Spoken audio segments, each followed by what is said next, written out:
Events which take place in a person's life can impact them in such a big way. It may influence one's decision making or one's way of life, for better or for worse. I strongly believe that such big events, whatever they may be, should not define one for who they are, but can be an important part of who they become. This brings me to The Fugitive Doctor, Dead or Alive, released on the 17th of July 2025.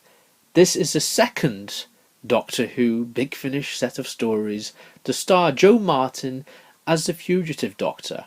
To summarise, these three stories resonate with me greatly. Before diving further, feel free to subscribe to the Obsessed Whovian for plenty of Doctor Who content. You can also follow me on Blue Sky, link in the description. Identity is a key theme of this set. Throughout, we are presented with characters, good and evil, who are strongly motivated by their own beliefs. Again, for better or for worse. Flying solo includes Mahinder Singh Johal, a RAF pilot from World War II who gets lost in time and space while flying his Spitfire.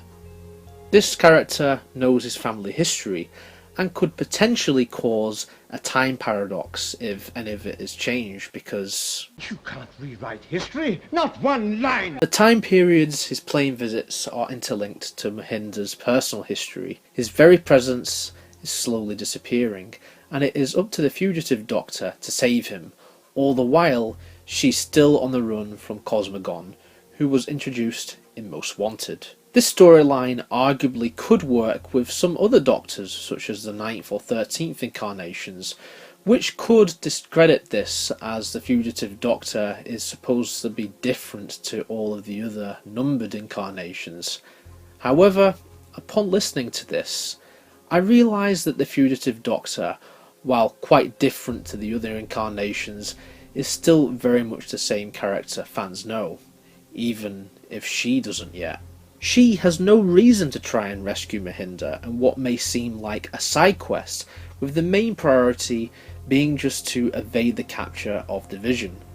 But she chose to anyway, because even though this is supposedly a pre-Hartnell incarnation, this is what the Doctor would do. This is part of the Doctor's identity. The Junkyard Loop contains a character called Sedalis, someone who is a long-lost companion of the Doctor, because the Doctor got amnesia. Naturally, Sedalis is not best pleased. Then again, I wouldn't be best pleased if I was left marooned on an alien planet filled with strange time frost parasites who sound terrifying from the dialogue and sound design, but in practice were underutilised for my liking.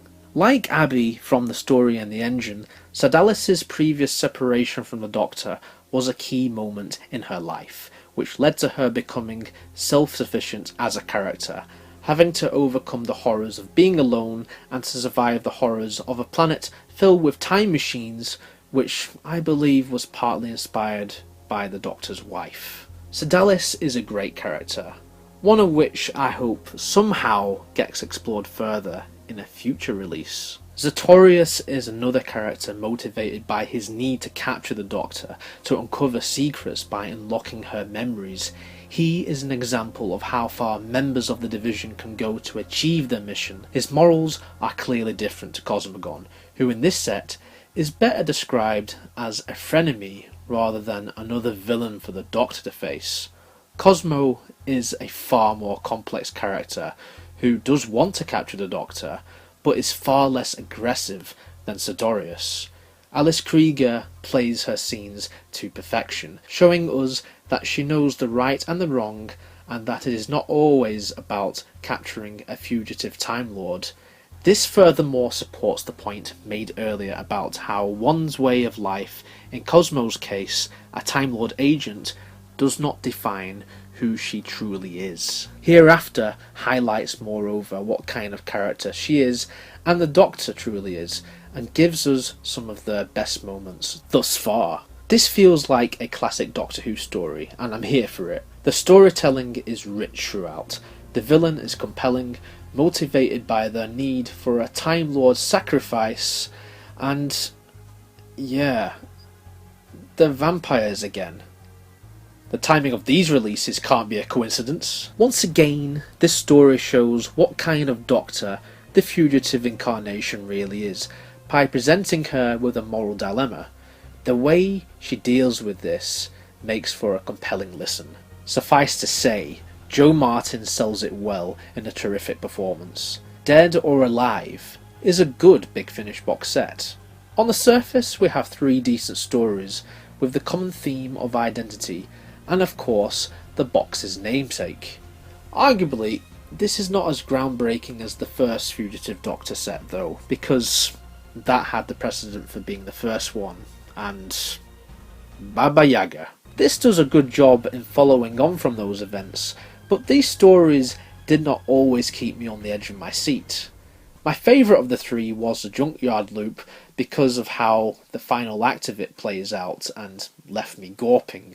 That's all I'll say about that. It's not a criticism of everything else though, because there is something here, and there wasn't really anything here to commit the greatest crime in Doctor Who storytelling, which is boredom. It was all fun at the end of the day. Jo Martin and Alice Krige are on their A game. There are some terrific supporting characters, and we get to learn more about certain backstories. An exciting aspect of this set is that there is promise of more mysteries being solved in further stories due to the introduction of a new story arc. This could allow for the greatest amount of creative freedom that Big Finish could use for a Doctor, possibly since the early 8th Doctor monthly audios, when he had the fantastic story arc involving his companion Charlie Pollard. When approached as a character study for one's identity, Dead or Alive proves that the future is bright for Doctor Who after all,